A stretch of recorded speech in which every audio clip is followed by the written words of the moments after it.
21st Century Entrepreneurship with Martin Piskarik.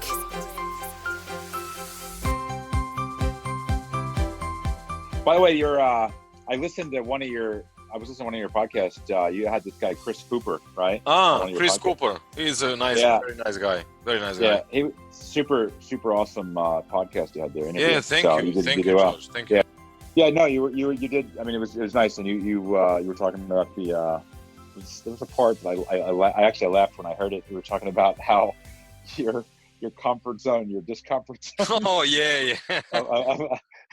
You're like, my comfort zone is my comfort zone is exercise. My discomfort zone is starting the exercise. So that was funny. Beautiful topic. I thought it was cool. Anyway, I like. By the way, I was going to say, and this is something that he had talked about, like exercise and sports and things like that. Like I'm convinced that it makes entrepreneurs more money. Like 100%, I'm convinced about that. Oh, definitely, right? Definitely. Because it's just I think it's.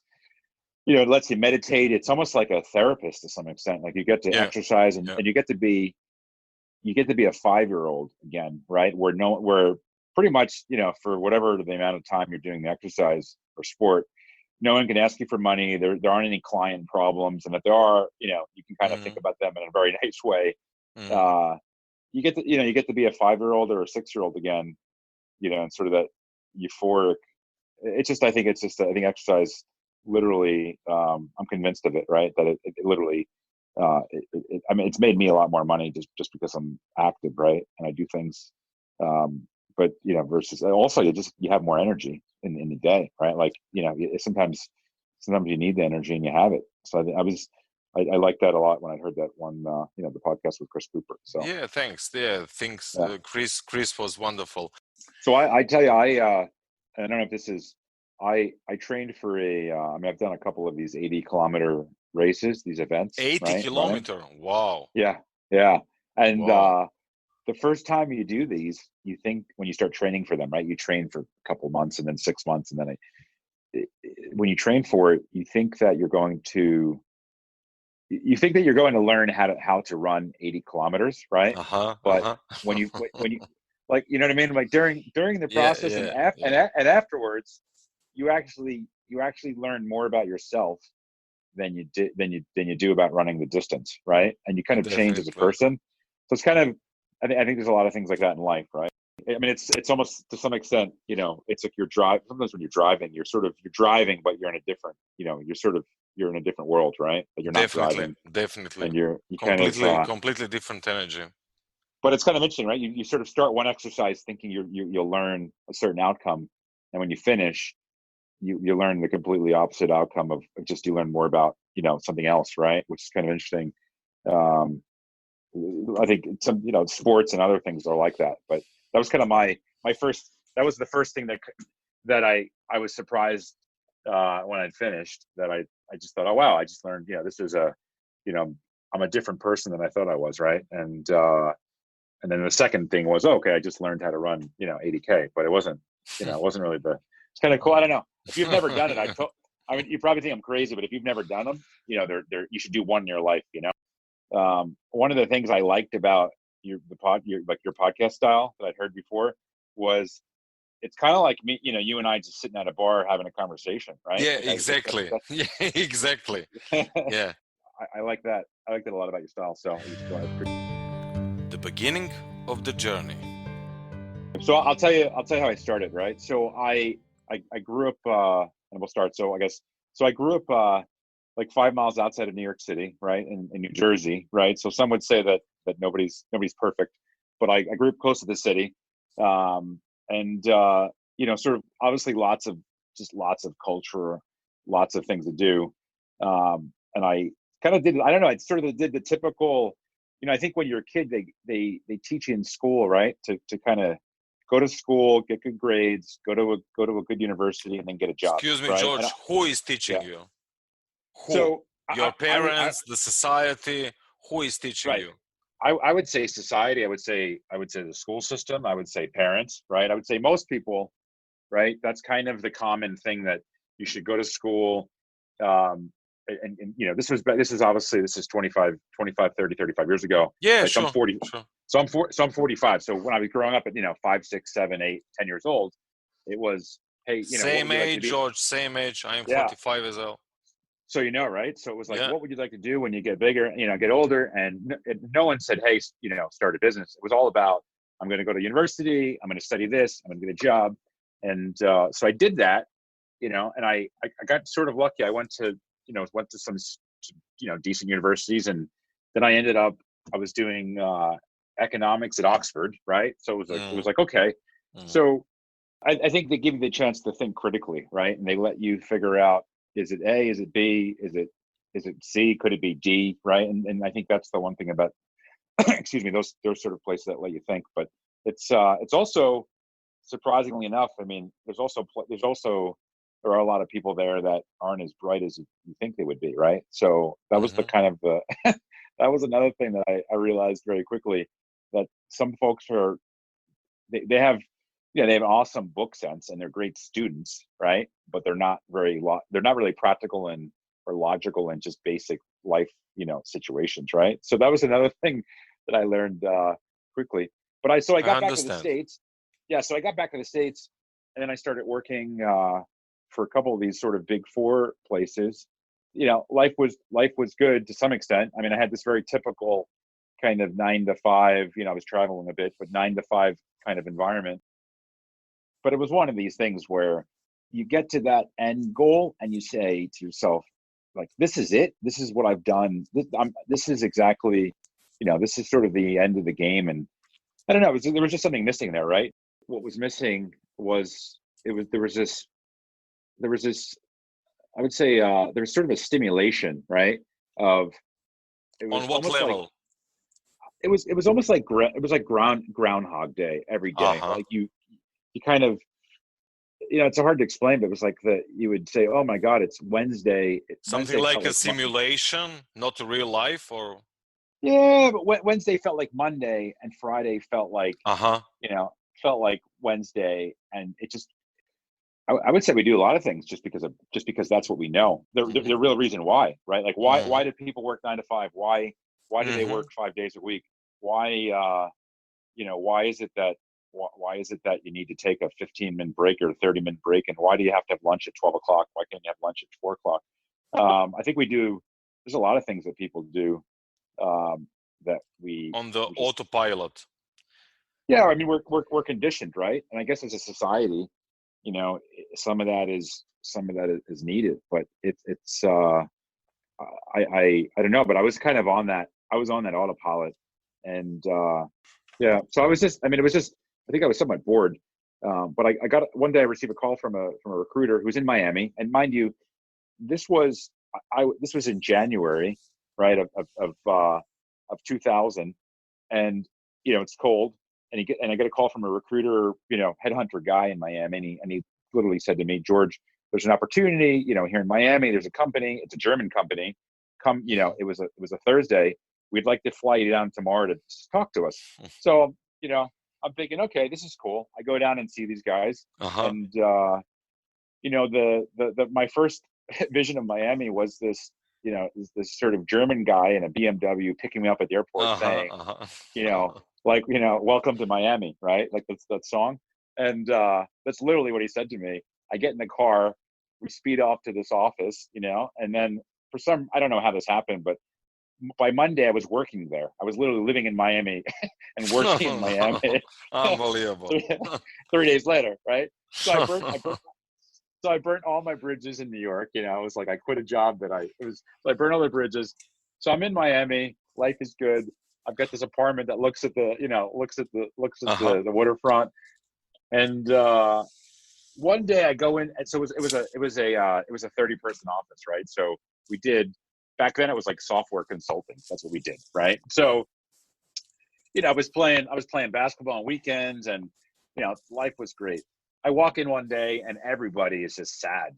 And my question was, well, you know, why the sad? Why What's is going everyone on? sad? Yeah. Yeah. And then they said, well, Germany decided to close the office. You know, we're closing down Miami, right? And Ouch. Yeah. And Awakening yeah. call. And then I thought, well, what about all the furniture that I just put on credit that they were supposed to pay me for that they didn't pay me for? What about the money that I never saved because I was, having a great time in Miami? What about all these things I should have done that I didn't do? So, the HR lady said, well, if you'd like, you can go collect unemployment, right? I'm like, okay, that sounds like a good first step. I can figure out things there. So, so I go to the unemployment office in Miami, and I'm sitting there, and I'm thinking, and this is a terrible. I mean, I think later on I wouldn't think this.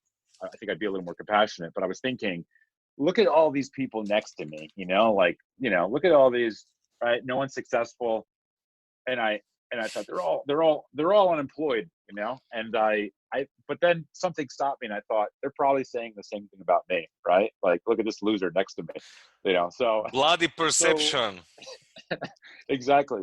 So from that day on, I made a decision. I said, you know what? I'll never, ever, ever work for somebody ever again. Like, if I'm going to do this and fail, I'd rather fail on my own. If I have the same risk, right? And I went back. It took me, I guess, about a week to kind of figure things out.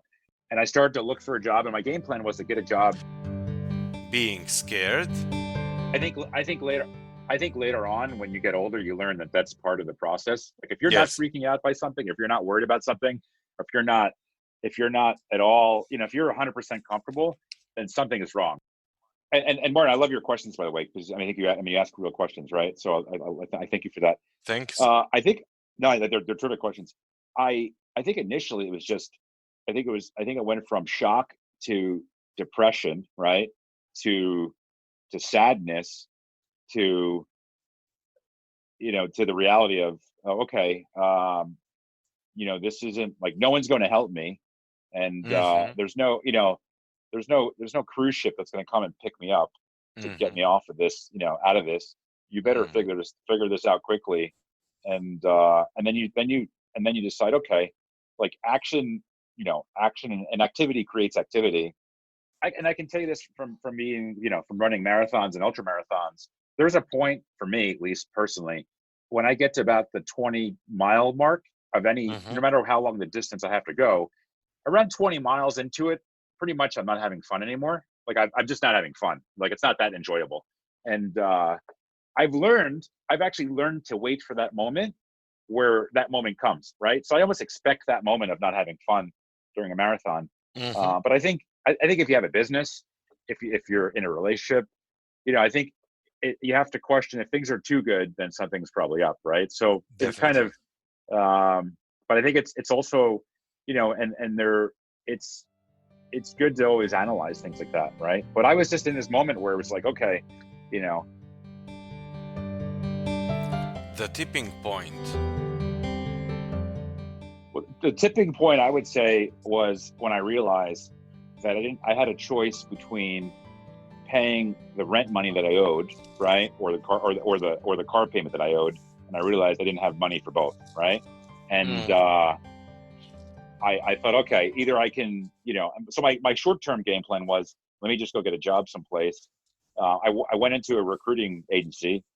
My short-term plan was, let me get a job someplace, and then from there, I'll be able to sort of start my own business. I walk into a recruiting agency, and I literally walked into to the same profession that I still do now, almost 20 years later, right? So walked in, Amazing. Things went really well, and 3 months into it, I started my own company, and then you would think that was it, right? Life was great. It actually got worse. Yeah. Right. So it got worse for 3 years. Dream, right? just dream. And let me tell you, there's this like sexiness entrepreneurial thing on Instagram you see about people, they're doing this entrepreneurial thing. Oh yeah, of course. Yeah, and it doesn't work. It doesn't work that way. Oh, right? definitely. So at least it didn't for me, right? So for 3 years, I mean, it was like a roller coaster, up and down, up and down. I was robbing Peter to pay Paul, and so you make all your money, and then what do? I mean, you're Mr. Let me buy drinks for everyone. You're Mr. I'll take care of it. Christmas becomes more expensive. It's just one of these things. Yeah. And then you have sort of you have sort of I guess a dip in business, and you need the money, right? You need the cash flow, and you don't have any money, and then you're back to the same cycle of being broke again, right? And then that goes on and on. The trigger. I think I was afraid to go back to that unemployment line, quite frankly. Okay. I think I was afraid to go have to work for somebody, unfortunately, right? Later on, and I'll tell you a story. I ended up playing this resonated with me later on when I started a business. But when I was working, for this place in Miami, when I was still working for somebody in this team, I used to play basketball every Saturday with a bunch of guys in Coconut Grove, this is Miami, overlooking the ocean. And these guys would show up with like all these awesome, one guy would show up with like a Lamborghini, another guy had a cool, they had all these cool cars, right? And I had my little Honda Civic that I would show up with. So one guy exported Kiwis, another guy had a tech company, another guy, they all had their own little businesses. And I remember them saying to me, "Hey George, like, what are you doing Tuesday at 10 o'clock, in the morning? We're going to play hoops. Do you want to come?" Well, I just thought it was the silliest thing I've ever heard, right? Because of course I can't play basketball on Tuesday morning at 10 o'clock. I've got to work, right? And then later on, one of the guys had said to me, he said, by the way, he said, if one of the best things about having your own business is that you can control your own time. And that resonated, and I was still working for somebody in the team, but that resonated with me quite a lot, right? So so when I started the business and later on, I mean, I think, having time is a major benefit to being able to run your own, quite frankly, to determine your own story and your own life.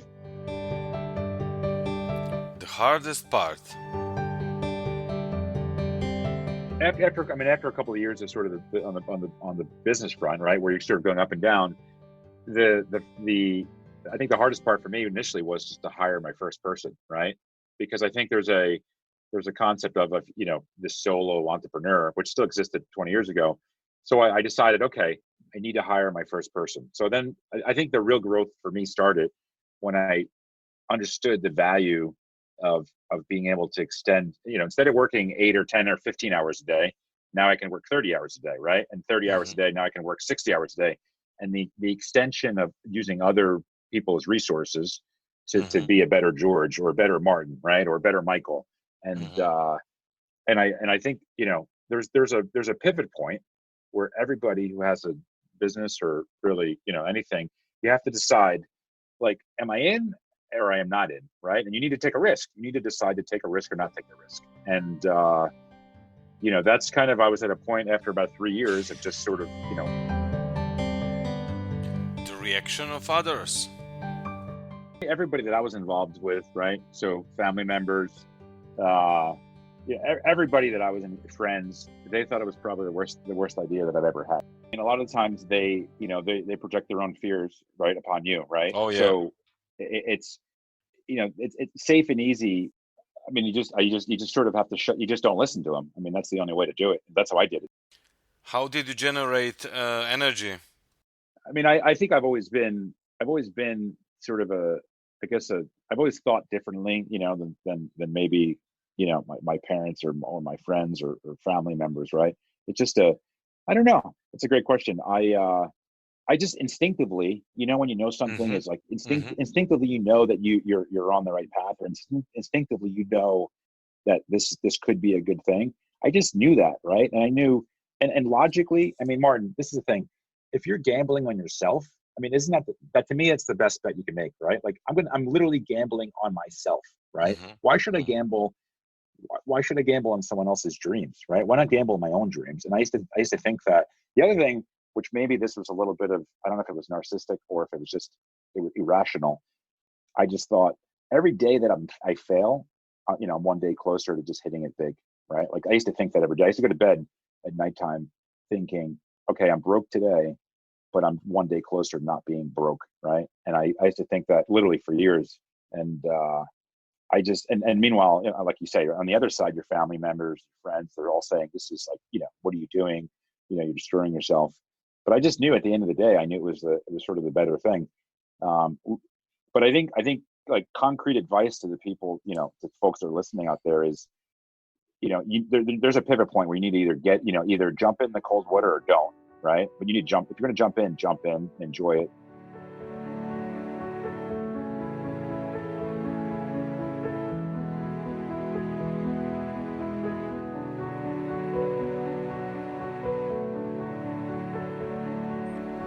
The first steps.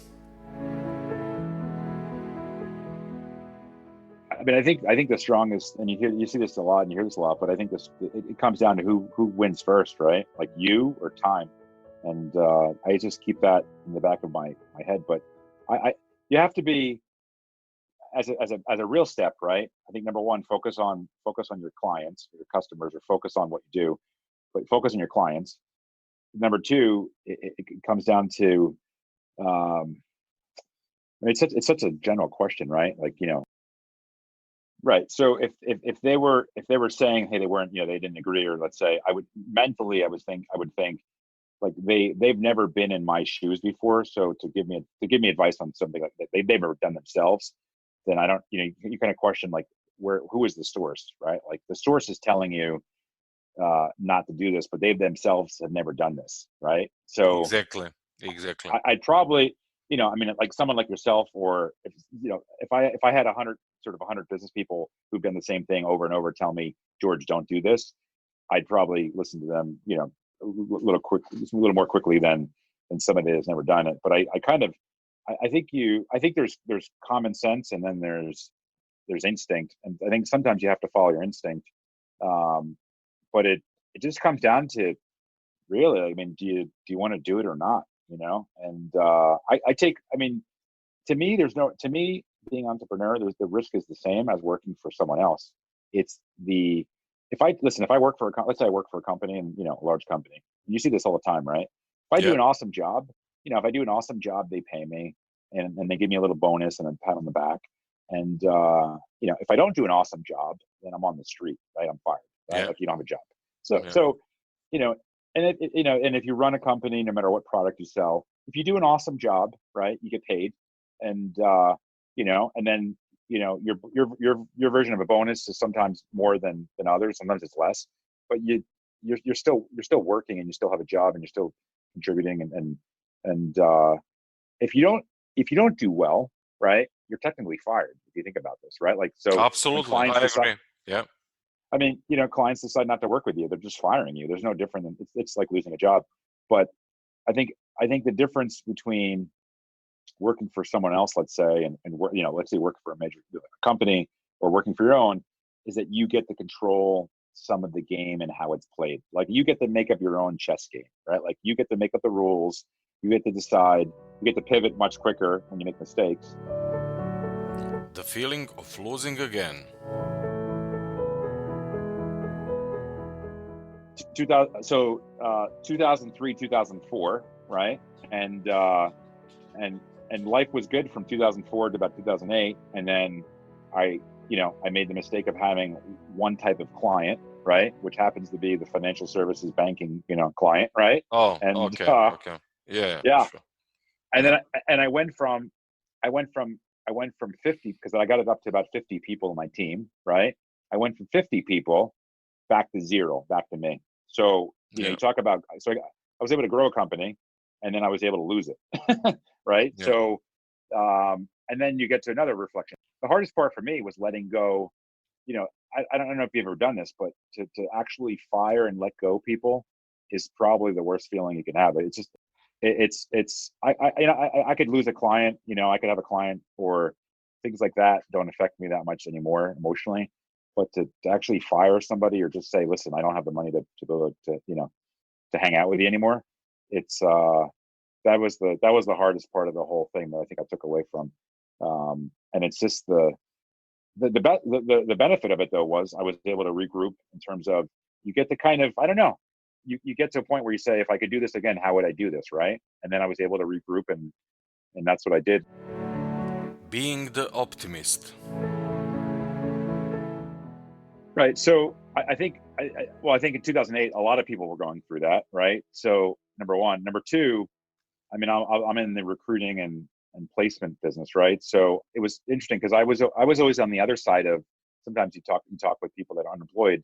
Usually, I was on the other side of that, so I was able to use some of that as energy, right, to be able to understand how that kind of works.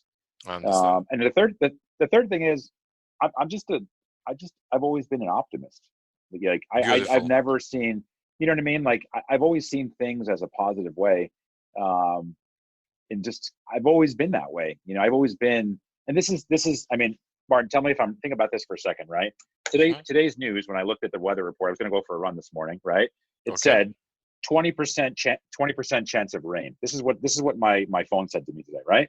And I literally thought, why don't they tell me that there's an 80% chance that it won't rain, or that it'll be sunny, right? Why are they telling me the 20%? Yeah, So, I understand you completely. So, yeah, so my brain, mindset, my brain functions that way. And the other thing that I always think about is, if I've in this, you know, this business life that I've had, and even life with the relationships and other things, if I've won 51% of the time and I've lost 49%, you know, I've had a pretty good life, right? Like that's how I see these things, right? So I think a lot of it's perspective, but I think I just knew that life was cyclical. You know, like everything is cyclical. And right now, by the way, the last 5 years we've been, you know, my business lines. We've got an executive recruiting business. We have an executive branding business. We're working with, you know, top CEOs of the world, right?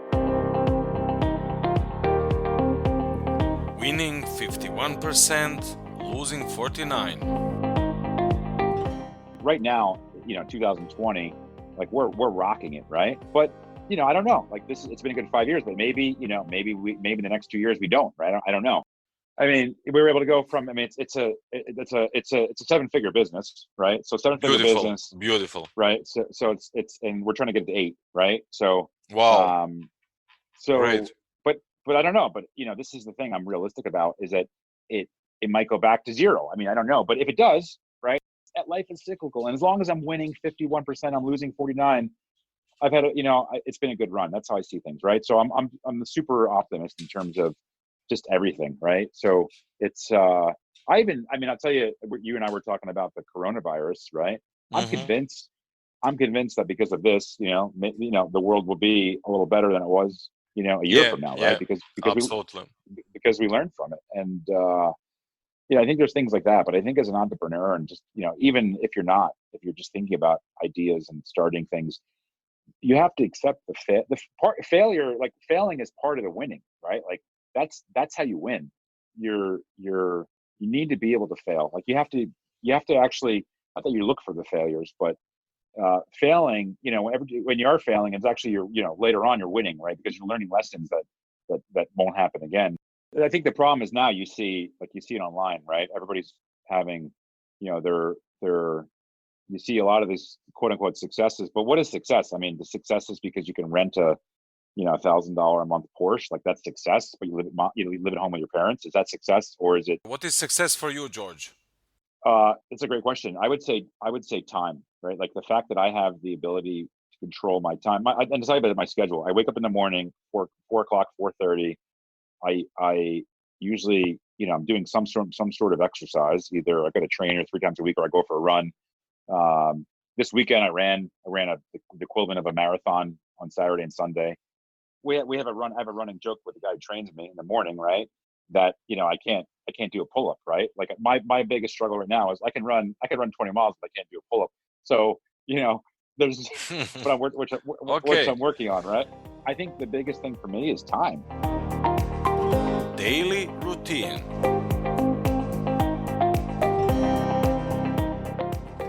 So running or exercise, I get home, take a shower. Sometimes I have a quick cup of coffee, take the kids.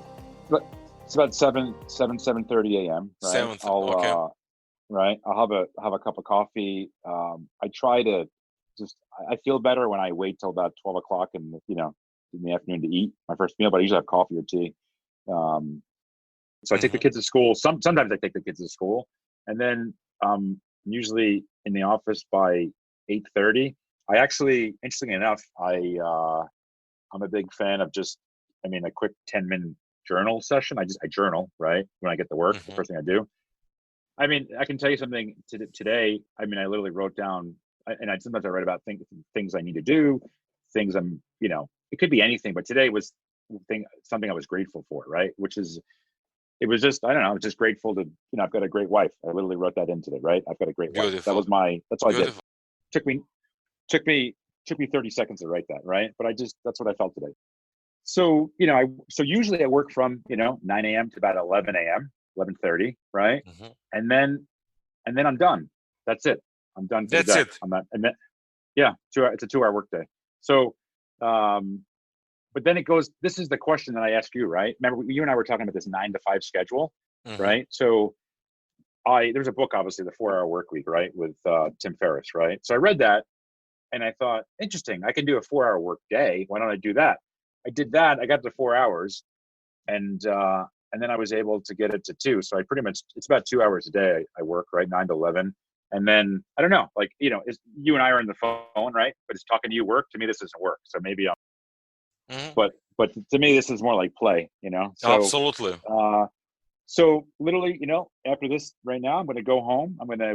There's a local Italian coffee shop near my office, right? So I'm going to get a quick coffee and then, I'm going to, eat lunch with my wife today around, 2 o'clock. And I don't know. That's it. In the afternoon, I have no idea what I'll do, but I'm kind of done, right? At the end. So I'm done. That's my schedule. The whole 2-hour work day started because I had read this book, right, the 4-hour work week, and I thought, okay, I can't. The 4-hour work week seems a little crazy for me.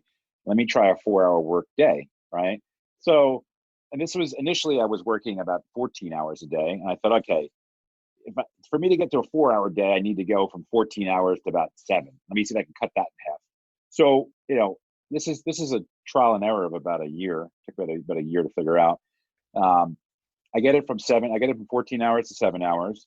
And then I get it from 7 hours to about 4 hours a day. Right. So just through trial and the way I continue to literally reduce the hours is I just keep track of what I do. Right. Everything now for the 2 hours, for example, is I schedule everything. It has to be in the calendar or I won't do it. And, but if you literally write down what you've done, let's say you work a 9 to 5 role, like literally write or 9 a.m. to 9 p.m. Write down literally what you've done the whole day, and you'll realize that you haven't done anything, like nothing, right? So when you know that you only have 2 hours to work, it eliminates any of the Facebook nonsense. It eliminates Google. It eliminates CNN. It eliminates all of these websites. It eliminates all of that because you only have 2 days, right? It eliminates responding to your friends or texting you, right? Because you know that you've got 2 hours. But I think the idea is to pretty much the beta test, write everything down you've done, and then figure out, okay, here's sort of what I've done for the day. You'll also realize most of your day is a lot of, I mean, if I don't mind me saying this, there's a lot of bullshit tasks in there, right? Absolutely. And it goes back to that Pareto. I don't know if you know what the Pareto principle is, the 80-20 rule. Absolutely. So most of my day is set up on the 80-20 rule. Like, if this does this one thing or what I'm doing, does it help me kind of, achieve what I need to achieve? And that's kind of how I set up my day. So that's how I was able to go from 14 to 7 to 4 to 2 hours a day. The prerequisites. Prerequisite is you need to remove yourself from email. And I don't know if you know this, Martin, but you and I, this thing was all set up by my team set this up, right? We haven't actually emailed Yeah, each other. yeah. Yeah. So I don't do email. Okay. And so how do I communicate with my clients? My team, via WhatsApp, or you can use other, messaging systems. And your team? So we have 30 people, right? I have one main person that runs the team. So I deal with him. Okay. One person. Okay. I deal with him and then he deals, right? So when I say 30, I mean, I'm at 8 o'clock in the morning. He sends me an update, a numbered update, like 1, 2, 3, 4, 5, 6, with all things that are going on. And then he sends it to me via WhatsApp. I respond via WhatsApp with my initials, GM, and I tell him what to do or what my thoughts are. And that's it. I think you have to train your team how to communicate with you. You also have to learn how to communicate with your team, right? So sometimes you'll realize that the project is getting done incorrectly, right? So it's getting done incorrectly because you're telling your team how to do it incorrectly. So that's the thing too. You have to realize you have to accept responsibility for projects that don't go the way you think they should. They're waiting for you to give them some sort of leadership and guidance, right? So you kind of learn how to manage the that update system, if you want to call it that. So he manages the team. I think I'm very good at I'm very good at the overall, like I have this idea, right? But I'm terrible at the execution of it. So for example, Martin, this is a real life example. Yeah. In December, I was a guest on 10 or 15 podcasts. In 2020, the idea is for me to be on 100 podcasts, right? So I gave the idea to my team, and then I said I'd like to be on I'd like to be on certain types of podcasts. I gave them the criteria, and that's it. And then I haven't, and now it's about. And even, by the way, for example, today for our call, my team sent me a whole ton of information, a prep material, right, for me to go through.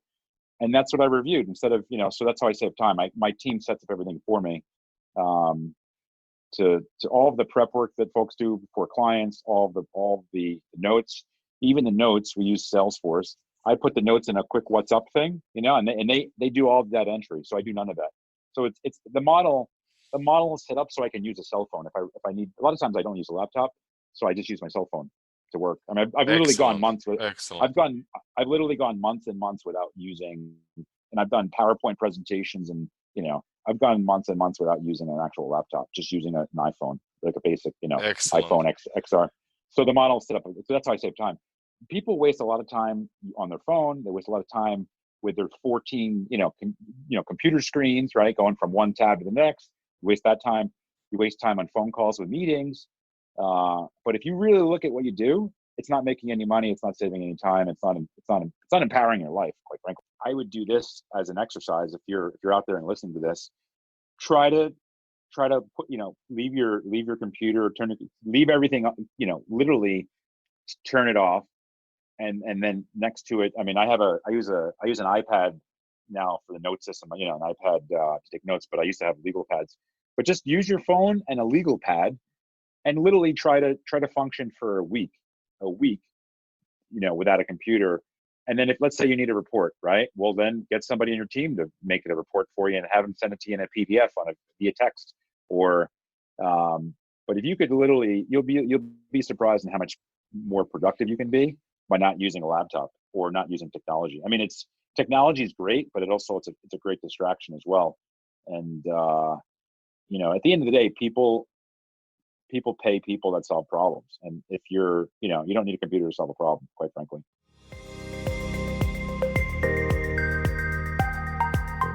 The stress.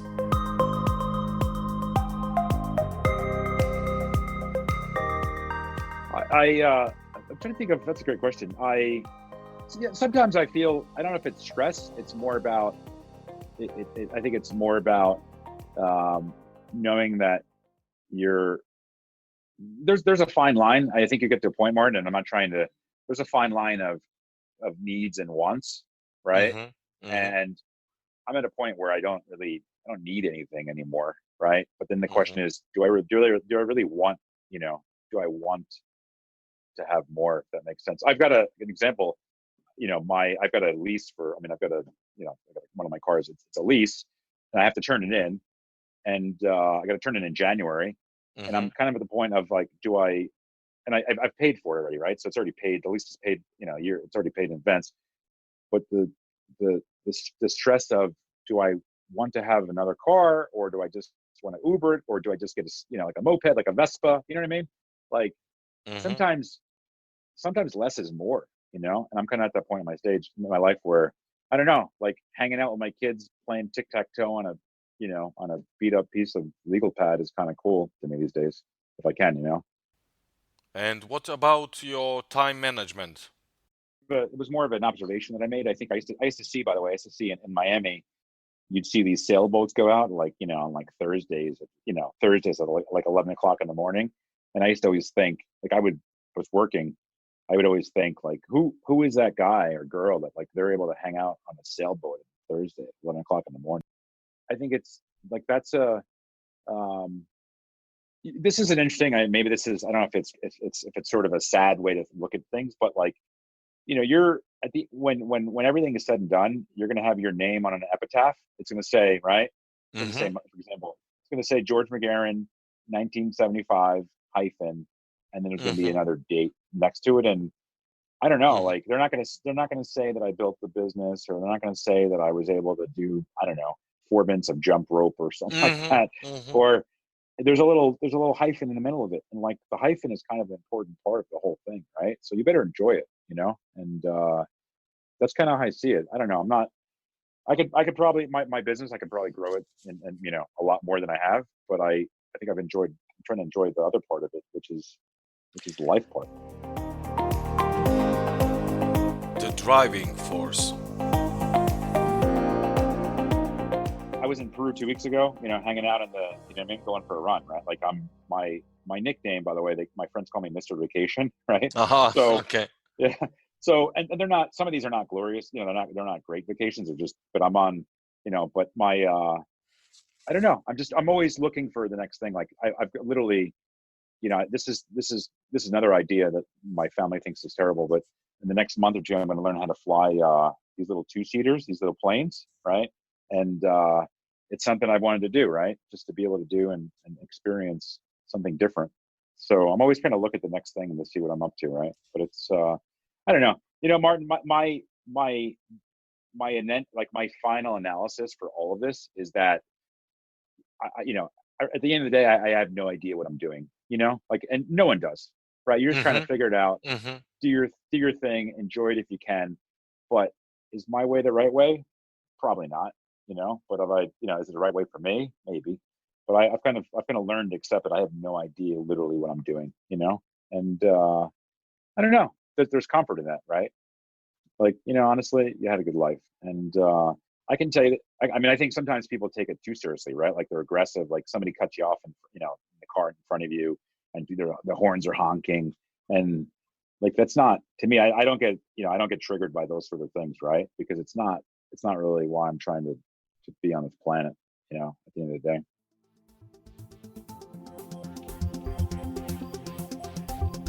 The business.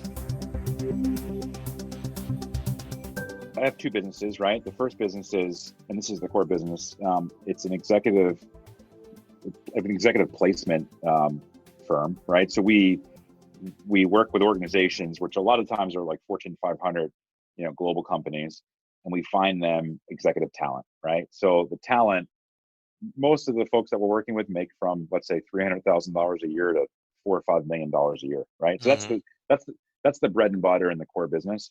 And it's been like that pretty much for the 20 years, right? Or to some extent of that. The second business, which was like a mistake turned into a business model, right? Was I had guys and men and women, at the executive level who were clients. Sometimes they were candidates. They would come to us and say like, "Hey George, there's a board membership available, or there's another opportunity from a different organization. I need some help in terms of the resume, some of the branding. Can you help me?" This started about 10 years ago. And we started to work with just, 1 executive, 2 executives, and it just sort of snowballed into just sort of a beast, right? And now we advise them, and we kind of, I don't have to word as coach, but we pretty much rewrite their executive story on LinkedIn, resume, board resume, biographies. And, that's kind of what we do with them. And the value add for them is that they get an executive search firm to, who a lot of times folks like us are sort of the audience. The value add is that they get someone like us to write their story and just quantify their message a little more than they could themselves. Or, it's more of, it's kind of an interesting insight to a lot of these executives and how they think. And, so we work in the branding. So the 2 businesses, the first piece is the executive recruiting, and the second part is the branding. Tell your story properly. People need, in one way or another, to be able to quickly assess, like, should I talk to Martin or should I not talk to Martin, right? Like they need to know that very quickly. And right now, a resume, even a LinkedIn profile lets them. Right now, that's the tool. Maybe later on it'll be a different tool, but they need a tool to be able to say, okay, I can. Is Martin, is he worth my time or is he not worth my time? So right now, the resume does that. But the most important part is, right, and this is actually how we work with people. Like, you could have a terrific resume, a terrific LinkedIn profile, a terrific biography, right? But if you're not able to tell your story properly and sell and sort of, figure out what the other party's trying to solve, then, it's going to be sort of a moot point, right? So it's I think as a candidate, and even as somebody who's, let's say you're a marketer, you need to come up with some substance, right? And there's sort of the proofs in the pudding to some extent. You can have a terrific terrific material, but you still need to come up with the goods, as they say. The resume tip and using the different channel.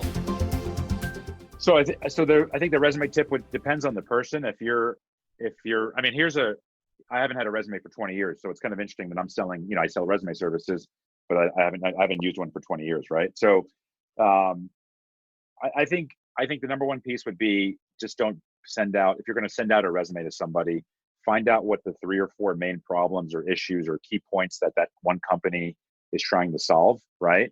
And make sure that you customize not only the resume to those 3 or 4 points, but also the email message when you send over that resume. I think that's the first piece.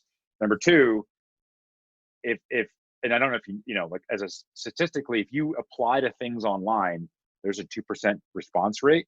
Okay, so it's pretty much a waste of time applying to things online, right? You're better off, as a search strategy, you're better off trying to figure out if there's somebody inside the company who then you can pass your resume on to, who can sort of give it to the hiring manager. I think those are the top 2 tips I would say.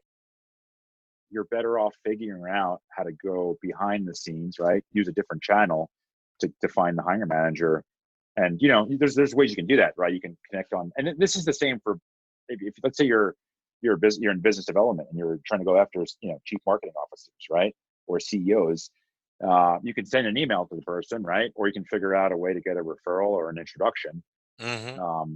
It's the same concept, right? Like, people deal with people. They don't deal with emails, right? So if your goal is to get traction with either a new job or a new client or just a new anything, you need to figure out how to make it a people game, not an email or text, or tech game, right? So I think that's the takeaway for job folks out there using resumes.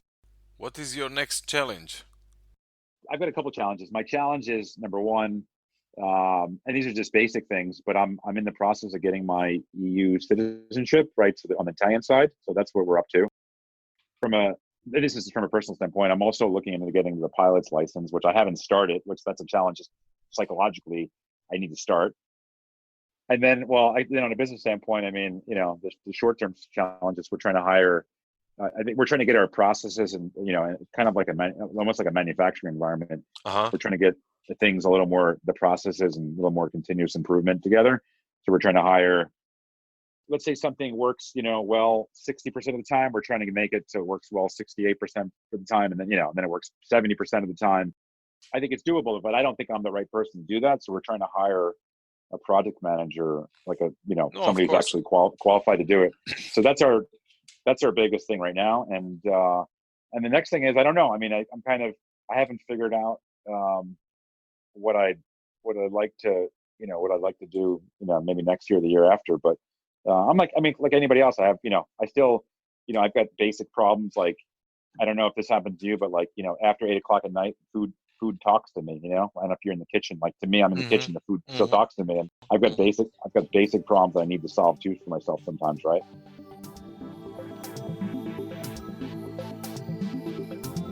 And the final exercise, and stay positive. I think, and this is a recommendation, right? Based on one of the other guys you had in your podcast, Chris Cooper. Like, if you're an entrepreneur, you need to exercise and do something. Like, it doesn't matter if you run, if you do push-ups, do something. Play tennis, absolutely. walk. I've been blessed that I've grown up in a great family, right? And I've grown up in, a solid environment. But but I don't know, I'm the guy that when you see an escalator and you see the guy next to you walking up the stairs, like I'm the guy that walks up the stairs, right? I think you have to enjoy life, and I mean, you're the same way. I mean, you seem like a guy that just enjoys life, right? So I mean, I would say, I mean, I'd say I've been blessed that I've gone to great schools, right? And I've and I've been able to build up some interesting companies, right? But I've also, I think the most important thing is that I've gotten to like this, I've literally designed my own life, and I'm not the guy that's like on the bus or the train or like walking around with his face all mopey and all sad and all, like, that's not me. Like, I don't, it's been, I don't know, it's been a long, long time since I've literally yawned, at least that I remember it. I mean, I'm sure I yawned, but I can't remember yawning. You have to think about like what is really, really important, right? And I think relationships are, listen, if you have a great business and you have a terrible relationship, then you're not doing well in life, right? Happy wife, happy life, as they say. But it's you need to have a little mix of everything, right? So I'm not saying you have to be an expert in in your business or an expert in your physical state or your mental state, but I think just as long as you're sort of on an upward curve, right, where it's kind of little by little things are improving, then I think you're winning. And that's kind of how I've always seen things, right? I don't need to win 100% of the time, but if I'm kind of like there's a trend upwards, then I've done well, right? And that's how I've always seen things. But I think it's like the glass is definitely half full, not half empty. That's how I've seen things. Absolutely. Literally since I was 5 years old, I've always kind of felt that, right? I've always felt that there was just the I forget the saying, but there's a saying that says like after every storm the sun comes out or something. There's a saying about that, but I've always felt that way, right? So you just need to be able to. I think the difference between a lot of people are, some people get knocked down and they stay down. Some people get knocked down and they get up, right? And you just need to get up. And if you get up enough, eventually you'll learn, okay, it wasn't so bad. And I was kind of happy that they knocked me down, because you learn a lot about yourself. And I don't know, life's a blessing. Like enjoy the people you're around, and don't take life so seriously sometimes, right? Because you don't know, I don't know. To me, I'll be 45 in April, right? And but I never understood when it's someone's birthday and they don't celebrate their birthday, or they're not a big birthday person. I think it's the most amazing thing ever. Like somebody gave you another year to hang out. Like that's a pretty cool thing, right? So absolutely. And some people with your exact same birthday didn't get that privilege. They unfortunately, they didn't get another year to hang out. So I don't know. I think you have to be really positive about things. And even, like, and this is just a business principle that I've taken. When stuff hits the fan and you're losing, literally look at it from a deep dive and say, okay, what did we do wrong here? What did I do wrong? Which it's usually you, it's not them, right? Absolutely. What really, really happened here? And then how can I fix it so it doesn't happen again, right? And that's how you build a business, right? So it's the businesses that I see fail, they tell me the economy is terrible. Nobody's buying from me because there's too many big fish out there. Nobody's returning my phone calls. It doesn't pay enough. Like they have all of these excuses. Like there's more stories in the Bible, right? Why they're not doing well, but they usually it's them. Like they're the problem, And you just need to analyze. Like, okay, why did I lose? Why did I lose? And from then, you need to hit a couple singles to hit a couple home runs, right? So if you can figure out why you lost, winning is a little, you can later learn how to win. But I don't know. There's a baseball, right? Baseball players, here in the United States, right? People are batting .330, right? And they're in the Hall of Fame. So they're losing 67% of the time, and they're in the Hall of Fame. And it's amazing. 67%, huh? Yeah, right. These are right, and they end up in the Hall of Fame. So it's so I think you have to understand why you're losing, right? And if you do that, but stop blaming other people and start blaming yourself, and you'll see that everything is a little easier years later. So that's kind of been my motto, been called that. So Martin, thank you for that. No, I appreciate you having me on, and your questions. What I loved about being on your podcast is that you take a deeper dive, right? And you sort of do just I don't know, it's a great format, right? Like you ask real questions for real problems, right? And thank you for letting me be myself, right? Sometimes my personality isn't for everybody, but you were, thanks for letting you be, I was able to be myself with you. 21st Century Entrepreneurship with Martin Piskarik.